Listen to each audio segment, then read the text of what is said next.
suis venu sans photo. Mais par contre, j'ai une histoire à vous raconter.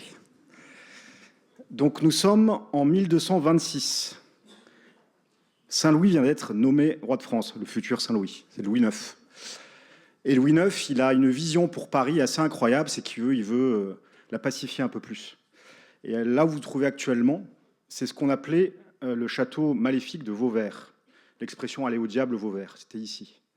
Et donc en fait, Saint-Louis a cette vision de se dire qu'il faut que les gens qui viennent du sud de Paris notamment puissent se trouver un refuge acceptable avant de faire probablement une étape et de rejoindre, Paris était beaucoup plus petit évidemment, l'île de la Cité par exemple.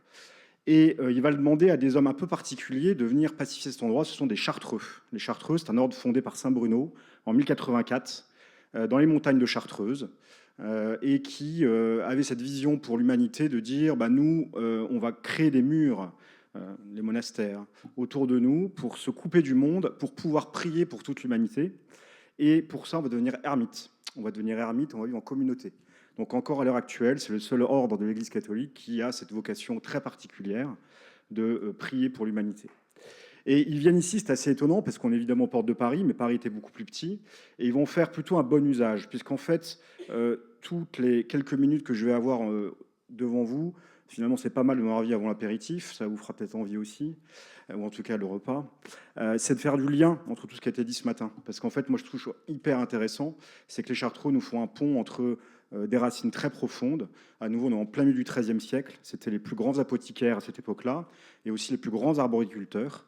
Au XVIIe siècle, imaginez-vous ici, là, dans ce palais qui n'est pas encore celui de la reine Marie de Médicis, mais qui est bien le palais, on va dire, arboriculture des Chartreux, il y avait 18 000 plants, pieds, qui étaient vendus en toute l'Europe. Donc c'était la plus grande pépinière d'Europe. Et les Chartreux ont pu vraiment faire cet art pendant des siècles et des siècles.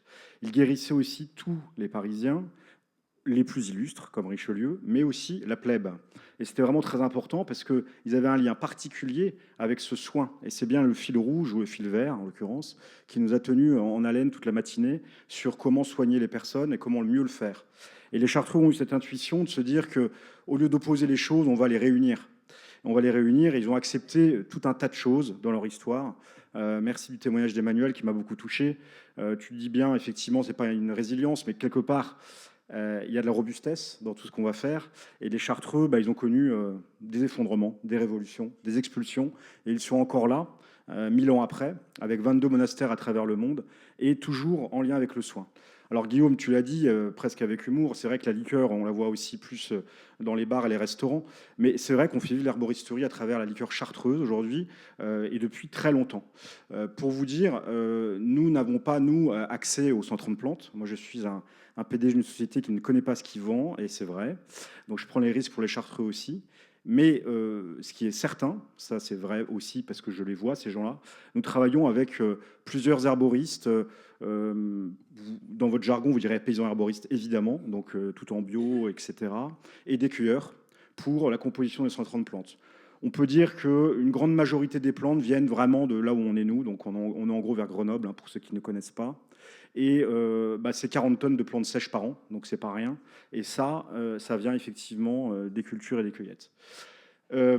Et cette liqueur, elle est assez insoupçonnable puisqu'elle va donner lieu à donc plusieurs distilleries, mais elle va donner surtout lieu à un moment très important en 1605, ici actuellement là où on se trouve, qui était le monastère des Chartreux et qui après a été détruit à la Révolution française pour laisser place au Sénat de France, et puis aussi, et c'est mon autre lien que je voulais faire, à la faculté Paris-Descartes. On a l'honneur ici d'avoir le doyen avec nous, Jean-Louis Baudeux, qui est devenu très vite pour moi un lien quand je suis arrivé à Paris, entre guillemets, en 2023, quand on a décidé de faire un lieu à Odéon, pas loin d'ici, pour non pas vendre de la chartreuse. Honnêtement, on n'a pas besoin aujourd'hui, on a de la chance d'avoir une offre, ou plutôt une demande qui est plus forte que notre offre, mais plutôt pour raconter cette histoire. Donc c'est juste là, si certains, avant de prendre leur train ce soir, ont du temps, n'hésitez pas à venir nous voir au 128 boulevard Saint-Germain. Et en fait, là, on va vous raconter exactement ce que je suis en train de vous dire en peu de mots, c'est que le soin, l'herboristerie donc, puisque tout est à base de plantes, a toujours été à la base de tous les produits des Chartreux. Et je trouve que c'est très intéressant de faire ce lien, puisque Jean-Louis m'a accueilli, on va dire, dans le quartier, même si on se sentait un peu chez nous quand même, historiquement, mais avec une grande amitié. Alors que moi, j'allais vraiment à pas de loup au début, parce que bon, quand même, le doyen de la fac de Paris Descartes, c'est pas rien. Et c'est vrai que très vite, j'ai compris ce lien qui allait nous unir avec faire des ponts plutôt que de faire des barrières. On a entendu ce matin, il y a beaucoup de crispation. J'ai beaucoup travaillé avec Thierry Thévenin, que tout le monde ici connaît bien sûr. Et c'est grâce à lui aussi qu'on a fait tous ces liens entre la botanique, entre l'herboristerie et la médecine phytothérapeutique pour créer toutes les bases de produits des Chartreux qui vont faire le lien, à nouveau un autre, entre le passé qu'ils ont connu en tant qu'herboristes et apothicaires, et le futur qui effectivement va nous emmener plus loin. Donc j'ai entendu à plusieurs endroits Thierry aussi sur ces crispations, vous avez raison de vous battre, et on sera avec vous sur ces sujets-là.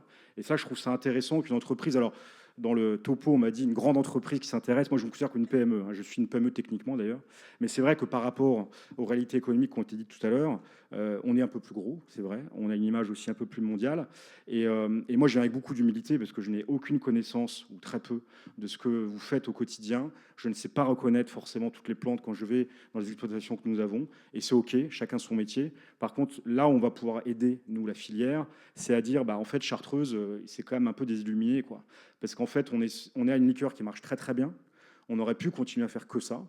Et il y a quelques années, par rapport à d'abord des décisions monastiques et également des décisions qui prennent en compte les menaces que nous avons sur les produits alcoolisés et sucrés, et clairement la crise aussi climatique générale, on s'est dit qu'il fallait faire autre chose et que les Chartreux pouvaient revivre un autre cycle positif en lien directement avec l'arboristerie. Donc c'est ce qui est en train de se passer.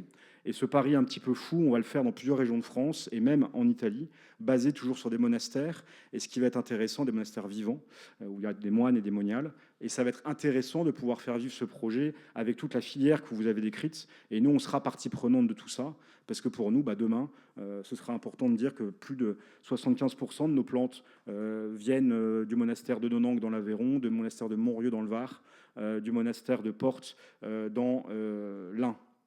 Et un exemple juste en une minute sur ce monastère de l'Ain, il me plaît énormément. C'est une communauté assez dynamique, plutôt jeune, et qui, dès le début, a compris l'intérêt de pouvoir travailler effectivement avec votre filière. Donc Thierry les a rencontrés à plusieurs reprises.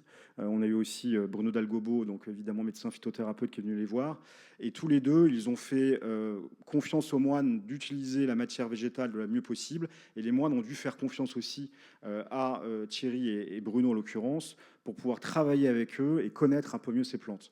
Et en fait, ça allait très très vite, puisque depuis 2 ans, nous avons l'ensemble des plantes sont cueillis sur le site par les moines pour faire de la gémothérapie locale.